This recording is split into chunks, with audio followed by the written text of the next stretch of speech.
अगर आप इस पिज़्ज़ा की रेसिपी देख लें और घर पर बनाकर खा लें ना, सारी पिज़्ज़ा की रेसिपी भूल जाएँगे और मार्केट वाली पिज़्ज़ा भी खाना भूल जाएँगे। इतना आसान है बनाना ना इसे, तो चलिए इसे बनाते हैं।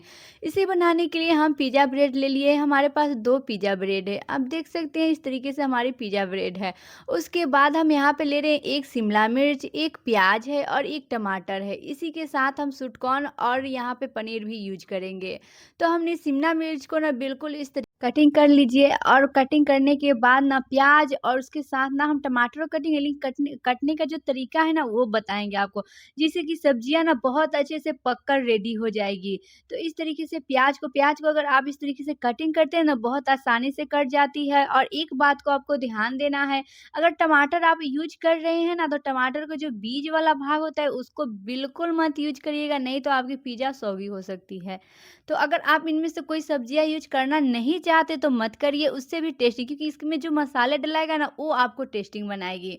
ये सब्जियाँ नहीं बल्कि मसाले बहुत इंपॉर्टेंट है। तो मैंने टमाटर को ना इस तरीके से कटिंग कर लिया। आप देख सकते हैं प्याज, टमाटर, शिमला मिर्ची, स्वीटकॉर्न और हम यहाँ पे ले रहे हैं पनीर। पनीर आप देख सकते हैं इस तरीके से छोटे-छोटे क्यूब्स में कटिंग है। मैंने यहाँ पे पिज़्ज़ा सॉस जो होती है ना थोड़ी-सी डाल दी है। ये इसी टीस्पून से समझिए 1 टीस्पून होगी और उसके बाद ना डालकर अच्छे से मिक्स कर दी है, जिससे कि पनीर का टेस्ट ना अच्छा आए। उसके बाद हम ले रहे हैं पिज़्ज़ा ब्रेड पे 2 टीस्पून मतलब 2 चम्मच बराबर हम यहाँ पे रख रहे हैं पिज़्ज़ा सॉस। और सॉस रखने के बाद ना अच्छे से चारों तरफ से ना हम इस तरीके से फैला देंगे।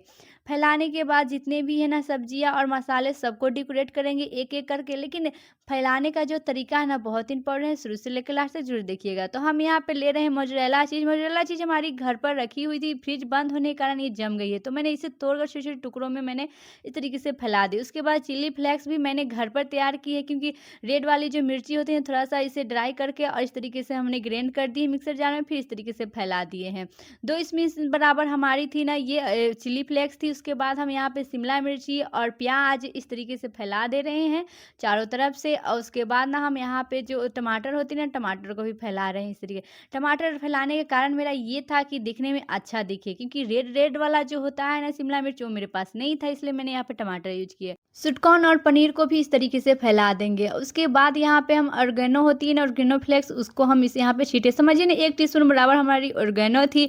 और उसके बाद चाट मसाला बहुत इंपॉर्टेंट है, चाट मसाला बहुत अच्छा स्वाद लाएगी, तो ये बहुत इंपॉर्टेंट है चाट मसाला। इस तरीके से छींटे मार दीजिए, थोड़ी-सी है आपके पास तो। उसके बाद यहाँ फिर से मैंने मोज़रेला चीज़ थोड़ी-सी ऊपर से डाल दी, ताकि सब्जियों को दबा कर रखे, सब्जियाँ बिल्कुल नहीं निकले ब्रेड पर से, इसलिए मैंने थोड़ा-सा ऊपर से मोज़रेला चीज़ फिर से फैला दिए हैं। और फैलाने के बाद हमने कढ़ाई ली है, कढ़ाई में हमने नमक डाल दिए हैं और गैस हमारी ऑन है। और कढ़ाई में नमक डालने के बाद थोड़ी-सी फैला दे रहे हैं, मतलब इस तरीके से फैला दे रहे हैं। नमक क्या है ना, कढ़ाई को जलने ना देती है, इसलिए नमक बहुत इंपॉर्टेंट है। उसके बाद इस तरीके से स्टैंड, अगर आपके पास स्टैंड है तो लकड़ियाँ डालकर भी रख सकते हैं या फिर कटोरी डालकर भी रख सकते हैं ब्रेड को। तो हमने स्टैंड के ऊपर ब्रेड को रख दिए हैं और गैस हमारी मीडियम नहीं है, बिल्कुल लो है, और इस तरीके से ढककर बिल्कुल 10 से 12 मिनट तक पका देंगे। 10 मिनट से या 12 मिनट काफ़ी है। ये हमारी हो चुकी है बिल्कुल 12 मिनट। और उसके बाद हम इसे ढक्कन उठा के देख रहे हैं, हमारी सब्जियाँ भी बहुत अच्छे से पक गई है और नीचे से जो ब्रेड है ना बिल्कुल क्रिस्पी हो गई है। और ये इस तरीके से थोड़ा-सा निकल भी गई थी, आप देख सकते हैं। और हमारी बिल्कुल पिज़्ज़ा बनकर रेडी हो चुकी है। लेकिन हाँ, एक बात को आपको ध्यान देना होगा कि जब आप पकाएँ ना तो बिल्कुल एकदम मीडियम नहीं, लो फ्लेम होना चाहिए गैस का। तो हमारी पिज़्ज़ा हो चुकी है रेडी। अगर वीडियो अच्छी लगी तो लाइक एंड सब्सक्राइब ज़रूर करिए। आज के लिए इतना ही, फिर मिलेंगे नेक्स्ट वीडियो में।